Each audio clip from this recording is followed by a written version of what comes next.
7 and 94%, different numbers. You see different numbers with different stats.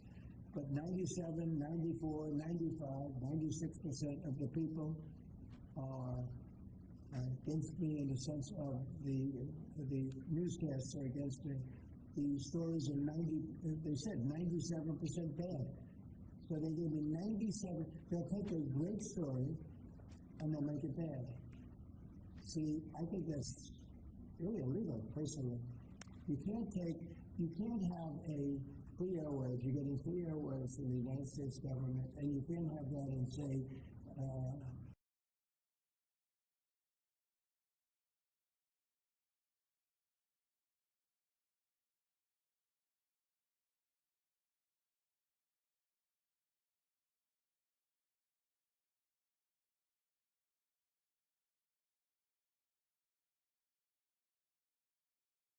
kind of a negative reporting, fake negative reporting. When they take a great story and they make it into a bad story constantly, that's what they do. Look, 60 Minutes took Kamala's answer and they threw it out and they gave her a different answer so that she sounded confident. When things like that happen, George Slappadopoulos from your network, right? George Slappadopoulos had to pay $16 million to me because of what he said. And that's ABC. You had to pay more than that. Your network had to pay more than that. So I think it's very sad. But I think that reporting has to be at least accurate to an extent. Again, when somebody is given 97% of the stories are bad about a person, that's no longer free speech. It's no longer, that's just cheating. And they cheat. And they become really members of the Democrat National Committee. That's what they are, the network, in my opinion. They're just offshoots of the Democrat National Committee. Main counsel for Zero Hedge. People are still anticipating who your pick for National Security Advisor will be. They're worried Marco Rubio is a little overworked. And one of the reported frontrunners is Michael Anton from the State Department. He's just offered the national security strategy. Also in the mix is Mike Flynn and Steve Witkoff. Can you give us an indication? Well, we're all good. We'll make a decision soon. Okay. But we're doing very well. You know, settled 7 wars, more than that, I think. But actually, we settled 7 wars. We're working on Gaza, a tough one, but we'll get it done somehow. And we're also working with Russia and Ukraine. They hate each other so much you wouldn't believe it. President Putin and President Zelensky, they hate each other to a level that you wouldn't believe. So they're having a little bit of a problem with that. And are you considering Stephen Moran for co-chair? I haven't thought of it too much. He's doing a great job. Just got approved. His vote was a very good one. The Fed should have done more. Too late. Powell is terrible. It's terrible chair. I think it's just terrible. But despite that, we're powering through it. We have another record stock market today. We're very, very high levels, and we're at the highest levels. So we're setting records many, many days during my administration. We set records, and we'll see what happens with 50,000. 50,000 is a pretty big number. Never come close. We're not so far away from it. So that's because they see what's happening. Not so much what's happening exactly right now, but they see all the plants that are being built. They see the kind of investment that's going to be made. When you take $17 trillion, so Biden had $250 billion, okay? Or putting a simpler way, they had much less than $1 trillion, but they had less than $1 trillion for 4 years. I have $17 trillion for 8 months. Nobody's ever seen anything like it. And I think they're looking at that and they're saying when those plants open, right now they're being built, a lot of them, and some are starting over the next year. It takes a while, but we're getting fast permits. And when those plants get built, I don't think there'll be anything like what we're going to experience yet. On the tough subject of free speech, Ted Cruz compared Brendan Carr to a mob boss, the way he's threatening television stations and saying it's absolutely dangerous for the government to determine which speech is okay and which is not. What's your reaction to Ted Cruz? I think Brendan Carr is an incredible American patriot with courage. You know, it used to be, I remember in the old days that networks would have to get licensed, relicensed, and it was always a big deal. You know, they had to show honesty and integrity. When you have a network, again, I'll use the same numbers, whether it's 90 or 94 or 97, all different numbers, but when you have networks that give somebody 97% bad publicity or 94% bad publicity, I think that's dishonesty. And you know they're getting free airwaves, right? You know that, right? You get it for nothing. These airwaves will make millions and millions of dollars. The news makes millions of dollars. ABC, your network. I mean, your network wrote very badly about me and they had to pay me $16 million. But you think I wasn't running for Brendan Carr has the right to take away the license? I think Brendan Carr is a courageous person. I think Brendan Carr doesn't like to see the airwaves be used illegally and incorrectly and purposely horribly. Doesn't like to see a person that won the election in a landslide get 97% bad publicity before the election. I mean, it's amazing that I won the election with that, but here's what happened. The people have given your networks no credibility. They don't give them any credibility, John. If they did, they wouldn't vote for me. They wouldn't have voted for me. When you look at, I mean, you could also say the liberal media, the liberal left, when you look at these stories and papers, but we're not talking about that. We're talking about, I assume you're talking mostly about the networks, but they have a licensing procedure, and you can read it as well. They have to show honesty and integrity. And when they take a good, well, I think the people decide, that's why I'm president. When they take a great success, like you often do, and you make it into like it's a loser, or you put a negative spin on it, I don't think that's right. So I think Brendan Carr is a great American patriot, so I disagree with Ted Cruz on that. UN next week, you're going to the UN? I'll be at the UN, I'll be making a speech, yes. And meeting the other world leaders? Many of them. What are you meeting, Mr. President? Well, I'm meeting Syria, set up. What is your goal for attending that meeting? What do you hope? World peace. Nobody's done a better job than I've done on world peace. Nobody settled so many wars as I have. You know, I've been here probably a little bit more than 8 months, and I've settled 7, and that doesn't include the destruction of a vast potential nuclear disaster in Iran, which we wiped out totally, as I say, obliterated. We obliterated it. We just beautiful plane right here. We just ordered some more of them, by the way. The B-2 bomber. Just ordered some more. The more updated version. Not that we needed that. We just need the plane because it was so flawless. These pilots flew 37 hours flawlessly. Not an engine problem. Not a screw. Not a bolt came loose. It was an amazing. Compare that to many years ago, Jimmy Carter. Same country. With the helicopters and problems and the prisoners and the hostages, what a mess. You know, these planes flew 37 hours without a stop. They fueled up. We had 52 tankers fueling the planes along the way. It was an incredible, and every single bomb hit its mark. And then we fired 30 of them from submarines, from a submarine. What a job that was. And I don't even include that. But that stopped the war. That stopped maybe a catastrophic war. So, you know, so I think that nobody has ever done anywhere near that. Now, on top of that, we're working very hard to get Russia and Ukraine settled. We'll see what's going to happen there. I hope we're going to get it done. President Xi and I spoke to about it, and I believe that he really would like to see it done also, and I think he's going to work with us to help. What was your message to President Xi on the war in Ukraine? What do you ask him? Well, it's the same as his message to me. He would like to see it done. He would like to see it. I believe he would like to see it ended, yes. I do believe. These 2 wars that we were talking about, Gaza and Ukraine, are escalating at the same time. We're going to take the stage at the UN, back at the stage after these years. Do you plan to setting any kind of red lines for these 2 countries? And you said before, you are frustrated with Putin. Are you also frustrated? We have a long time to go before I get up and speak at the UN because every day is a long time when it comes to Gaza, when it comes to Israel and the Middle East.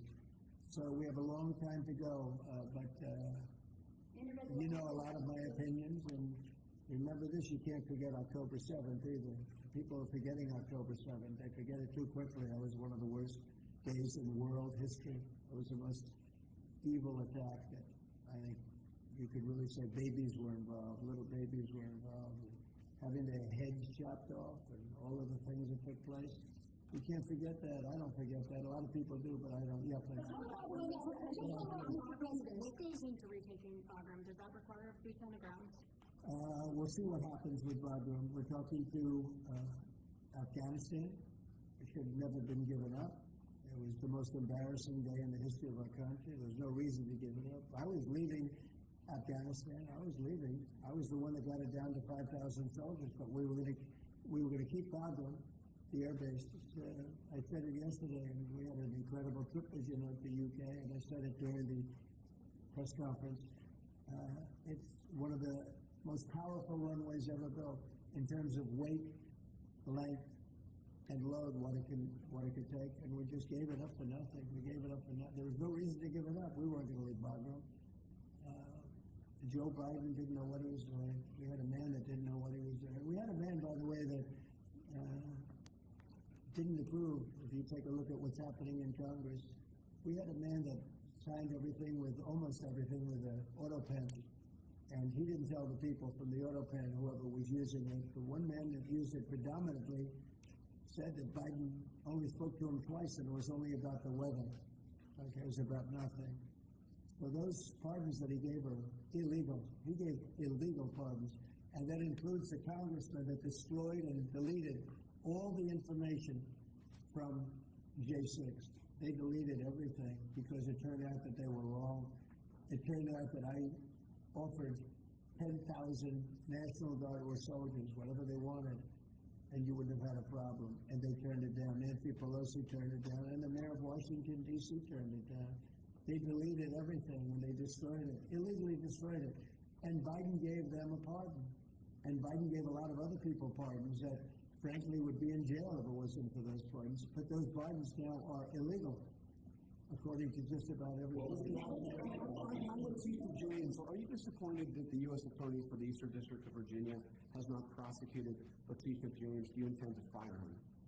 Well, we're going to see what happens. I am not following it very closely. It looks to me like she's very guilty of something, but I really don't know. I know that the U.S. Attorney from the Eastern District, or from that district in Virginia, that he was approved by two Democrat senators who, in my opinion, are among the worst. And when I learned that two senators, Democrats, because as you know, it's very hard with the blue slip. It's very hard for a Republican to get somebody approved if you have one senator that's a Democrat because of an old custom. It's not a law, it's a custom. It's a ridiculous custom. But if you have a Democrat senator, you have to get that senator approval. In this case, we have two. When I saw that he got two senators, two gentlemen that are bad news as far as I'm concerned, when I saw that he got approved by those two men, I said, pull it, because he can't be any good.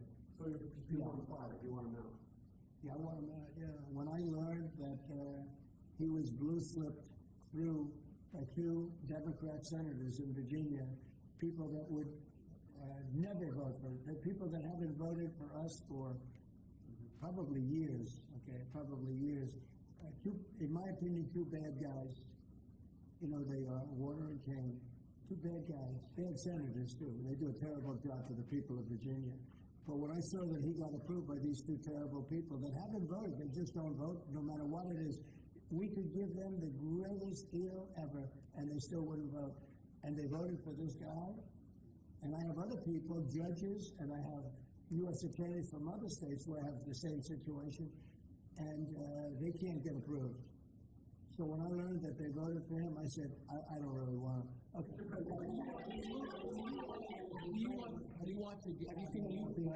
Have you seen the polling, the Gallup poll out of Ukraine that shows 23%, less than a quarter of Ukrainians actually support continuing the war against Putin? We saw the European leaders come here and try to say the world is united for the war effort, but but Ukrainians have war fatigue themselves. I don't blame them. Your thoughts on it? I don't blame them. It's a war that never should have started. It's a war that never would have happened. If I were president, that war never would have happened. Ever. That's a disgrace that that war happened. And they're losing anywhere from 5,000 to 8,000 people a week on that war, which is the worst since the Second World War. That's a war that should have never happened. Would have never happened. And it didn't happen for 4 years. When I was here, it didn't happen. Go ahead. Have you considered cutting funding, even promises made by the Biden administration? Well, we're not spending any money on the war. You know, we're being paid for everything we send. Unlike Biden, he gave them $350 billion, and it was shocking. We're not spending any money on the war. The war is being funded by NATO. NATO is buying our equipment. In fact, I don't want to make money on that war. I don't want to, but we are actually making money on that war because they're buying our equipment, as you know. But NATO, as you know, it's very important, is funding the entire thing. They're paying for the missiles, for the tanks. They're paying for anything that's sent over there. It goes to NATO, and then NATO does what they want with it. In this case, I guess they give it to Ukraine. It's a very sad war. It's a war that never should have happened.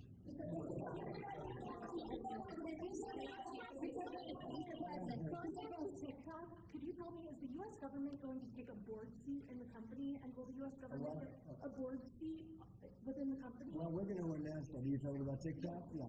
We're going to announce it. But it's a great deal for our country. It's a great deal for all of the young people in the country that wanted it, and people generally. I was happy with it. Look, I wasn't a fan of TikTok, and then I got to use it, and I became a fan, and it helped me win the election in a landslide. So I think that it's a deal that's going to be great. And it's also controlled by very powerful and very substantial American people. By the way, all American people. Mr. President, a question from Newsmax. Last year, before you took office, there was an estimated 6.8 million men now actively seeking work of prime working age. So if you and Secretary Lutnick could talk about the efforts your administration is taking to help our American gentlemen get back to work. Yeah, well, what we're doing is we're building plants all over the United States, and frankly, because of tariffs, we're taking in trillions of dollars, and countries that have ripped us off for years, and everyone knows this, countries that have ripped us off for years, like nobody's ever been ripped off before, they're now having to pay up. They're paying a lot of money to America, and we're reducing taxes with that money, and we're doing things that we were never able to do before. So you're going to have a lot of jobs. The jobs are being created right now, and the tariffs are protecting our country. And we used, tariffs were used against us, but we didn't use them against others. But we're really better at it than anybody else. And we will have taken in trillions of dollars.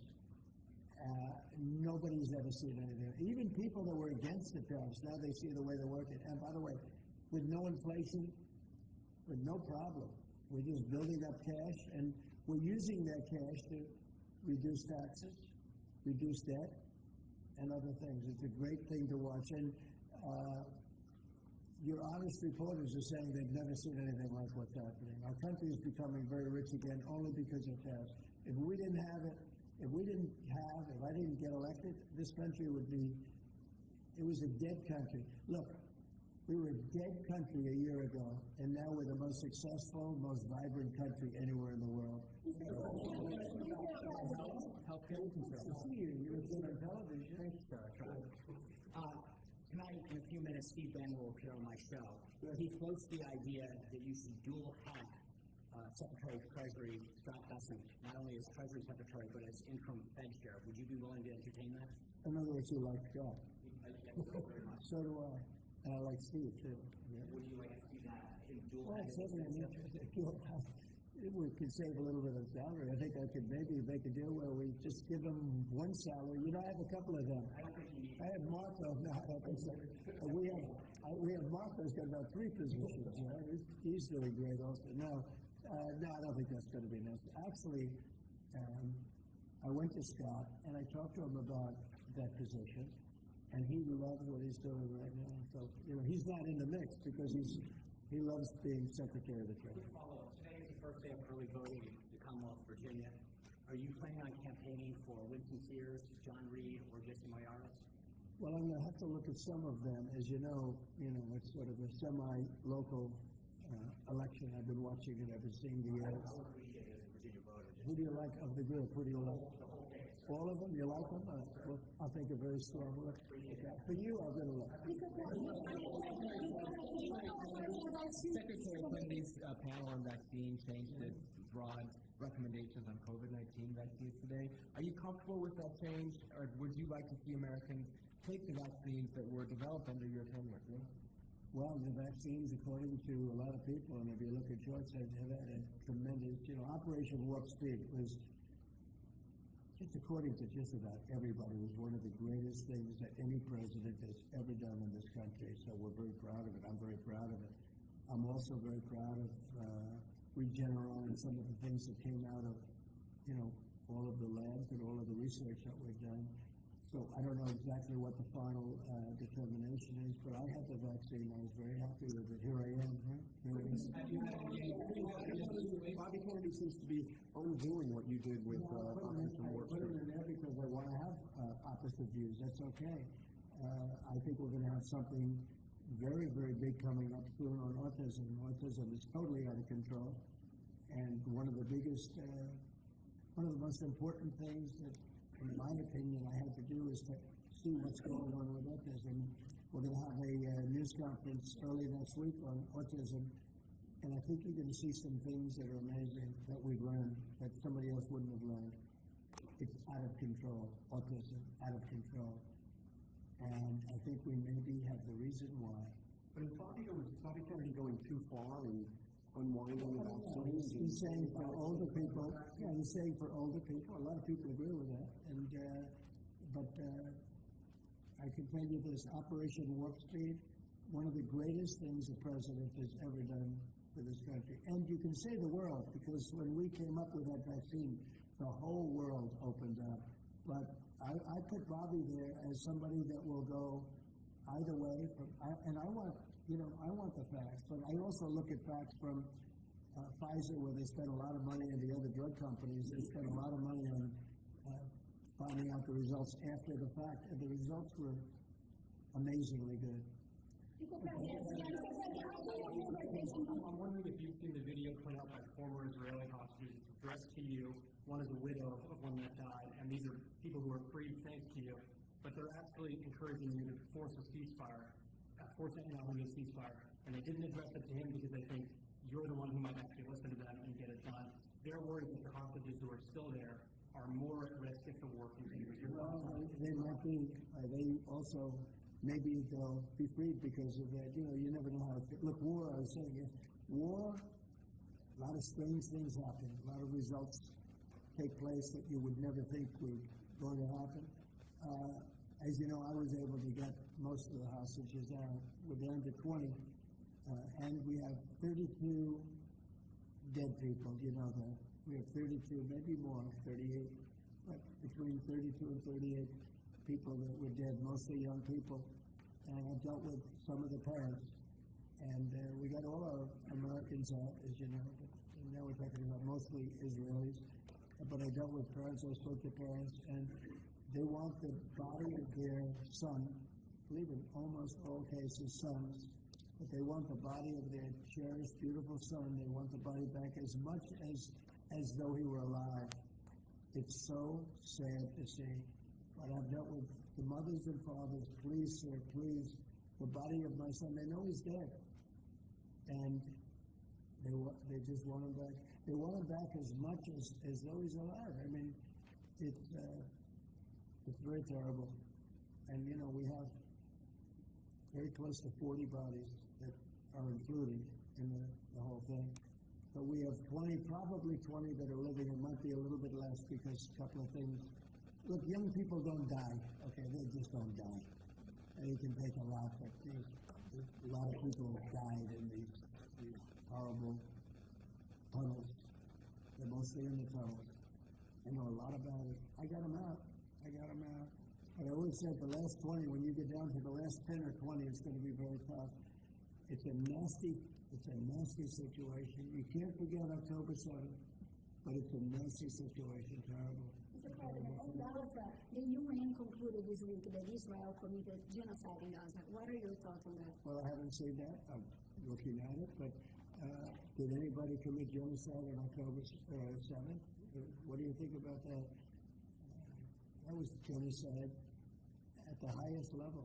That was murder, genocide, you can call it whatever you want. But little babies were chopped in half. Arms were cut off people, heads were cut off people. It's genocide. That's genocide also, I guess. What do you think of this? Fee for that deal, what is that fee? Well, it hasn't been fully negotiated, but we'll get something from the standpoint that we worked hard, we put up a lot, we spent a lot of money on letting this come and letting this, it's a very, very big deal. It's a very powerful deal. And the United States really, I see it. People were saying, save TikTok, save TikTok. So many people. It's a big thing. And, China can be very proud that they were able to get that started. And so I very much appreciate President Xi's working with us on that. Very much.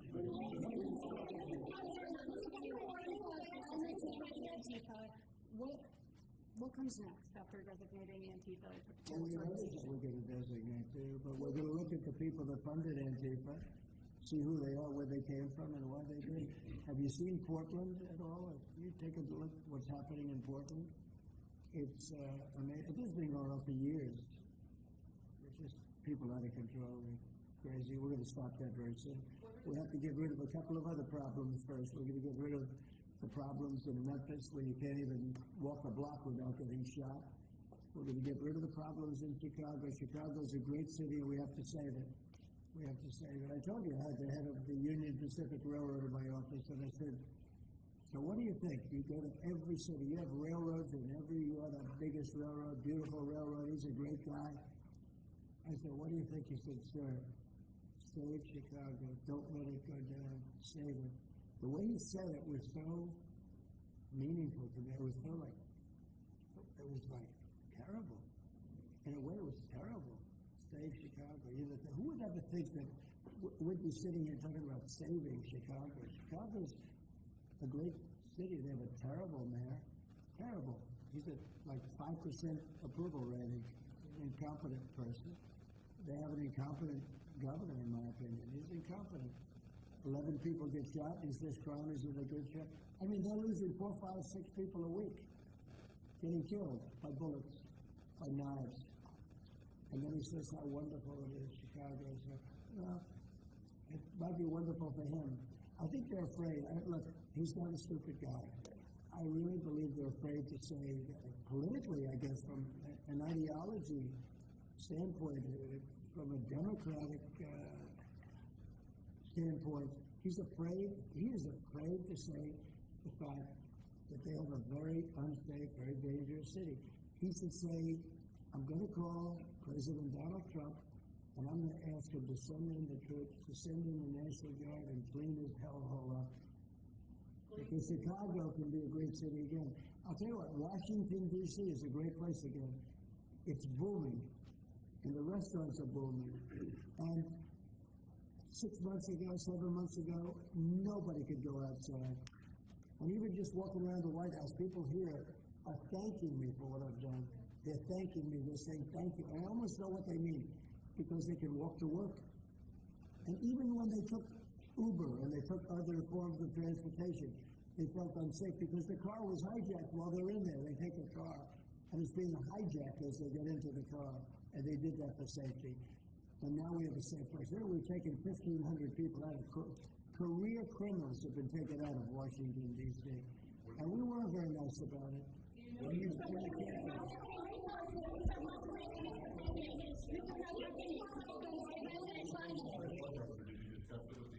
I did discuss it, and I don't want to make a comment on it, but the Union Pacific is a great railroad, and they want to add a railroad that had a mistake at a place very close to my heart. A lot of people say that that was a place where I got off to a very good start. It was a rough thing that happened. Well, they're trying to buy that railroad. that had the problem. And it sounds good to me, to be honest with you. It sounds good to me. I'm a very big fan of the head of the railroad, the head of the Union Pacific. He started as a very low on the totem pole, started his job very low and became the chairman of the company over a 45-year period. But I asked him about different cities. He said, St. Louis is tough. He said it stops at many of them. New Orleans. We have to save New Orleans. Mr. President, when are you going to get We're going to be going into New York too. And we're going to be going in. Wow, you're really obnoxious. I'm not obnoxious, but I'm trying to ask you, what about your plans? You are for really benefits? obnoxious. I'm not obnoxious, but I am asking, what are your plans for benefits? Many people I'm not going to talk to you until I call on you. What are your plans So, for benefits? who else? Go ahead. Actually, settle this free speech question, because you've said that you restored free speech in America. Yeah. Is that free speech including for people who are harshly critical of you, for your political opponents, for people who say things you don't I've like? become immune to it. I've become immune to it. There's never been a person that's had more unfair publicity than me, and that's why your network paid me $15 million, or $16 million, I believe, to be exact, George Slopadopoulous. And that's why CBS paid me a lot of money, too. And that's why I sued the New York Times 2 days ago for a lot of money. Because I'm winning. I mean, I'm winning the cases. And the reason I'm winning is because you're guilty, John. You're guilty. ABC is a terrible network, a very unfair network, and you should be ashamed of yourself. NBC is equally bad. I don't know who's worse. I think they're equally bad. And, for you to stand there and act so innocent and ask me a question like that. But look, you paid a big price because you were dishonest, John. The reason I won that lawsuit is because you were dishonest. You were proven to be dishonest. And so you can't sit back and just say, oh, well, what do you think? Like you're some wonderful person. You're not a wonderful person. Frankly, you're a terrible reporter. You know it, and so do I. Okay. Here's what we're going to do. We're going to talk about something that's going to reduce our taxes greatly. That's going to hopefully bring some great people into our country. As you know, right now nobody's coming in because we've succeeded in closing. We've closed the border very successfully. I think you will agree.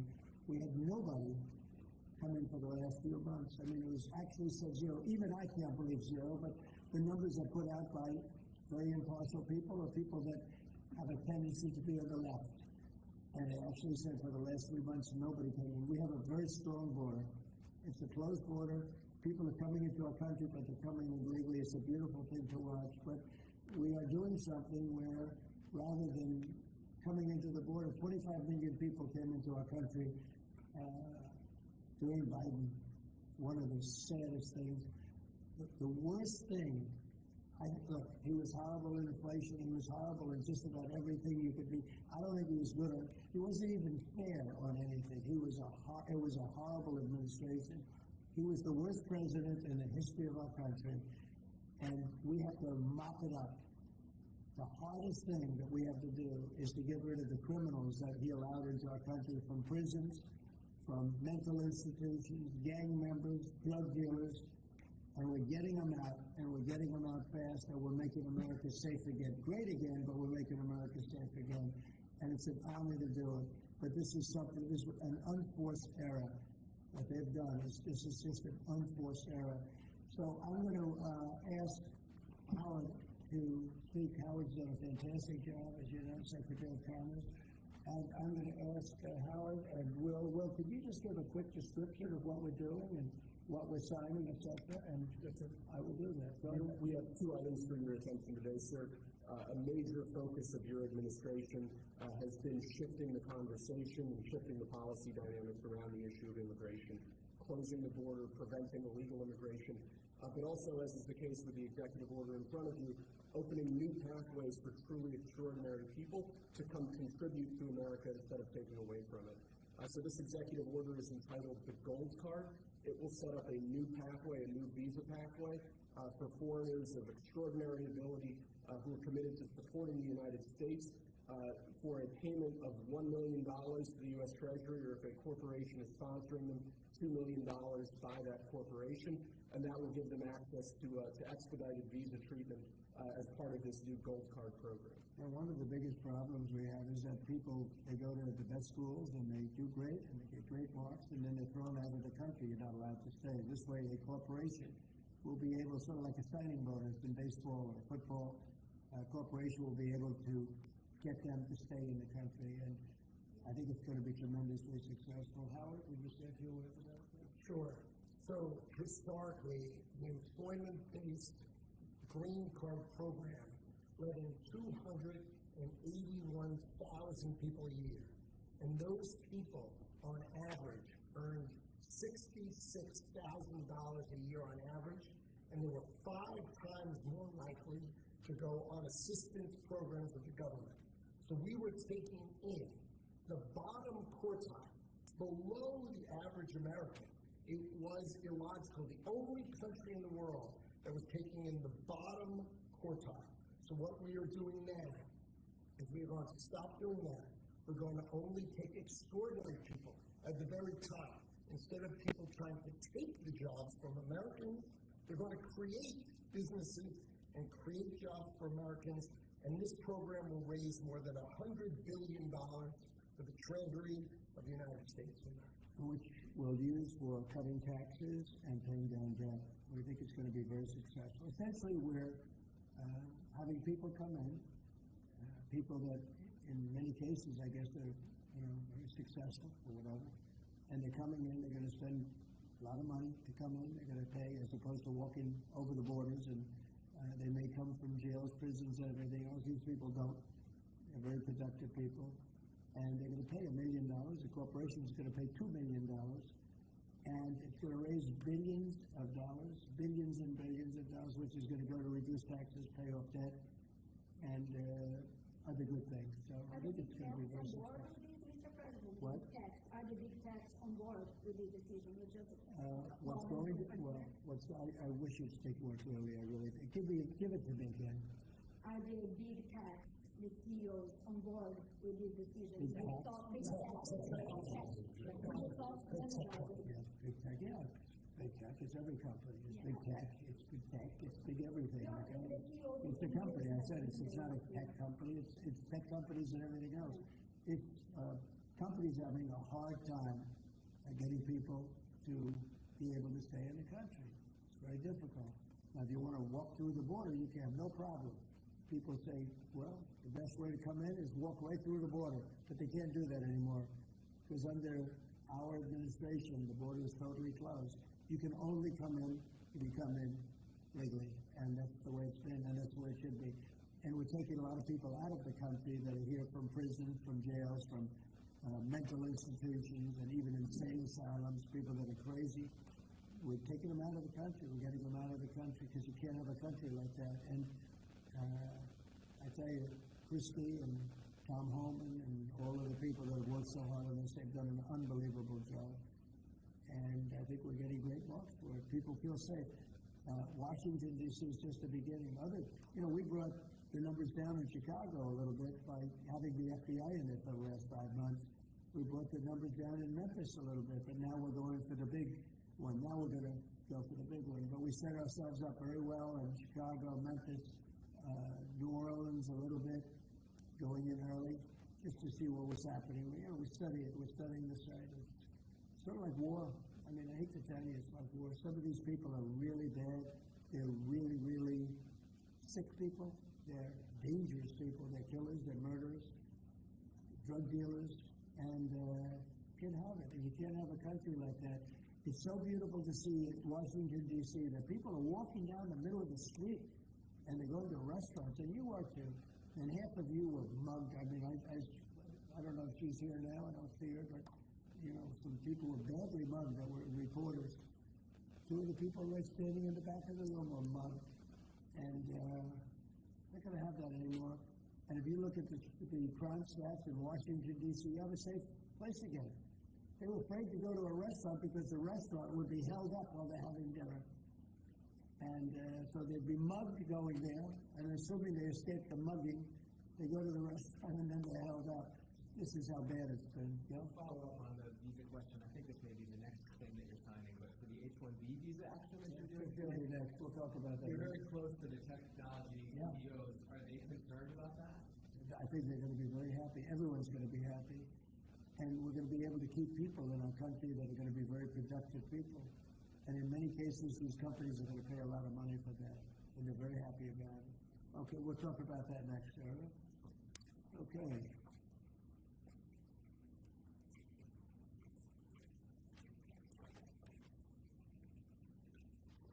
My friend, why don't you keep that, okay? Thank you. That's such a good job. Okay. It's phase one. John, you happy? Good. Okay, let's go. Thank you, Mr. President. One of the most abused visa systems in our current immigration system has been the H-1B non-immigrant visa program. This is supposed to allow highly skilled laborers who work in fields that Americans don't work in to come into the United States of America. What this proclamation will do is raise the fee that companies pay to sponsor H-1B applicants to $100,000. This will ensure that the people they're bringing in are actually very highly skilled and that they're not replaceable by American workers. So it'll protect American workers, but ensure that companies have a pathway to hire truly extraordinary people and bring them to the United States. We need workers. We need workers. We need great workers. And this pretty much ensures that that's what's going to happen. I think, Sean, you agree with that? Well, they're $100,000 per year. So the whole idea is no more will these big tech companies or other big companies train foreign workers. They have to pay the government $100,000, then they have to pay the employee. So it's just not economic. If you're going to train somebody, you're going to train one of the recent graduates from one of the great universities across our land, train Americans, stop bringing in people to take our jobs. That's the policy here, $100,000 a year for H-1B visas, and all of the big companies are on board. We've spoken to them about the gold card. They love it. They love it. They really love it. They need it. Go ahead, Sean. It seems like there's two categories of visa programs. The H-1B that a lot of people believe take American jobs, and then the gold card and programs like EB-5 that add value and jobs to America. Is that sort of how you look at the visa program? Well, ideally, look, if somebody's got the people, they're not going to want to spend $100,000 as an example in the second category. So it's not taking jobs. And we need certain jobs. We need certain skill jobs that we don't have. But they won't be taking jobs because, you know, ideally the people aren't going to want to. They're not going to have. Investing in America. Right. That's right. So that's why I'm asking. They're really investing in You it. have two categories. One, the Secretary of the gold card and EB-5 to create jobs, add investment, and then there's other ones that seem to take, you know, whether it's a J-1 and O or H-1B that take U.S. jobs. Yeah, that's pretty correct. I would say that's a correct assessment. But the main thing is we're going to have great people coming in, and they're going to be paying. I mean, it's wonderful to say, oh, gee, we took in 25 million people that, look, many criminals, jails were open from Venezuela, from many other countries, and they were let out of jail and poured into our country, our poor country, how it suffered with this stupid president that we had and the stupid people that surrounded him right around this desk, these liberal, crazy people that have destroyed, they could have destroyed. If we didn't win this election, our country would have been dead. Our country was dead. Think of it. And I've said this, the king of Saudi Arabia said, your country was dead 1 year. They thought it was dead. This country couldn't have survived another year of those people running it. And now we have the hottest country anywhere in the world. Think of that. And this is going to help. And we're taking in hundreds of billions of dollars. This will be taken in, the gold card will be taken in hundreds of billions of dollars. And companies will be able to keep some people that they need. You know, they need people of expertise, great expertise. And I think it's going to be a fantastic thing. And we're going to take that money and we're going to reduce taxes. We're going to reduce debt. We have a very, very strong country. Assuming everything works out great with the lawsuit that we have a lawsuit that's inspired by foreign countries that ripped us off for 25 years.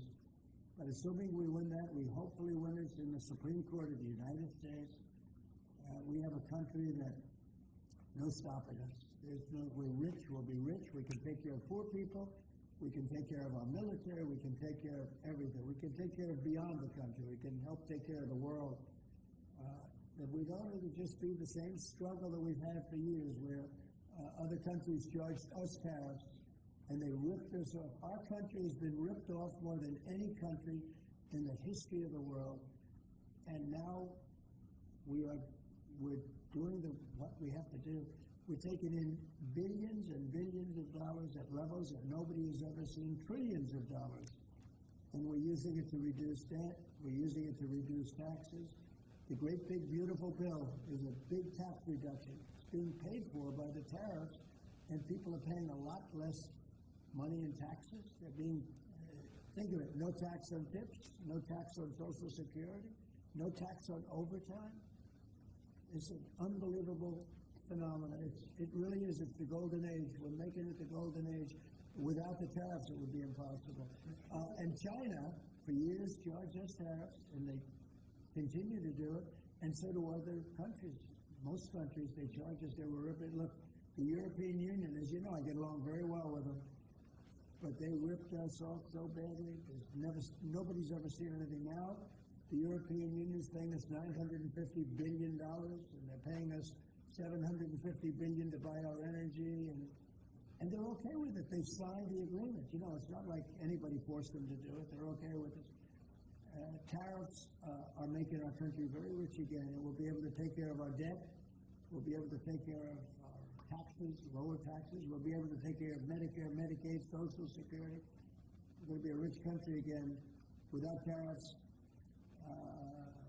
we'd be in very big trouble. Do you want Europe to pay 100% tariffs on China? Excuse me, these are some of these people already in the country legally. On other visas or student visas, does this apply to them or to renewals, or does it only apply to people applying for the first time from abroad? Renewals, first time, the company needs to decide, do they want, is that person valuable enough to have $100,000 a year payment to the government, or they should head home and they should go hire in America. The whole idea is annual, and it's for total. It can be a total of 6 years. So $100,000 a year, so either the person is very valuable to the company and America, or they're going to depart, and the company's going to hire an American, and that's the point of immigration. Hire Americans and make sure the people coming in are the top people. Stop the nonsense of letting people just come into this country on these visas that were given away for free. President is crystal clear. Valuable people only for America. Stop the nonsense. And remember, the country, yeah, to America. The country would rather not have to pay $100,000, but and they'd rather, how do you do that? You hire Americans. So there's an incentive to hire Americans. But there may be instances where it's better off doing through expertise or whatever it may be. But they're both unbelievable, whether it's the gold card or anything else that we talked about today. And that includes talking about freedom of speech, because our country has been decimated by bad people, very bad people, people that love crime. They love crime. Explain it to me. They don't want to have our military go in and save lives. But when you go and ask the people, do you mind having the National Guard come in if it meant safety? They look at the question like, what's wrong? What kind of a stupid question is that? Of course they do. We're going to have a safe country again. We're not going to have people shot. 11 people shot. Think of it. In Chicago, over a period of 6 or 7 weeks, 55 people were murdered. And then you have a governor saying how wonderful it is. It's not wonderful. It's very unsafe. There's not a place in the world. You go outside, you go to Afghanistan, you go to different places all over the world that you hear about. It's 20% of what's happening in places like Chicago. And you think of them as unsafe. Mexico City, Mexico City is a tough place, dangerous place. The crime rate is lower. Think of it. What's happening to our country? We're not going to let it happen. And I think I got elected largely for that reason. So we're going to have a safe country again. We're going to have a great country again. We're doing unbelievably. We have the highest stock market in history. We have the most investment we've ever had, ever, as a country coming in. And it was very simple. You know, they said, how'd you get elected? I got elected because I'm going to make America great again. That's what we're doing. We're making America great again. Thank you very much, everybody. Thank you, guys. Thank you, guys. Thanks, guys. We're about to go right there. Thank you. Thanks, guys. Thank you. Let's go. Let's go. Right out this way. Thank you. Thanks, guys. Let's go.